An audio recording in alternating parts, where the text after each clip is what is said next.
हमें कोई गलत बोलता है, हमारे ऊपर ब्लेम लगाता है, तो ऐसी कौन-सी कंडीशन है जिसमें हमें उनको जवाब देना चाहिए? ऐसी कौन-सी कंडीशन जिसमें हमें चुप रहना चाहिए?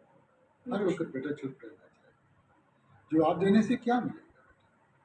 मैं सड़क पे जा रहा हूँ, मेरे को कोई गाली निकाले, बहुत आसान है कि मैं वही चीज़ दोहरा दूँ। उसके लिए कोई अकल तो नहीं चाहिए, वो तो 5 साल का बच्चा भी कर सकता है बेटा, तोता भी कर सकता है। ताकत बेटा जवाब देने में नहीं, ताकत है कि आप चुप करके वहाँ से चले जाएँ। देखो उसकी जो खुशी है ना, वो आपके रिएक्शन पे है।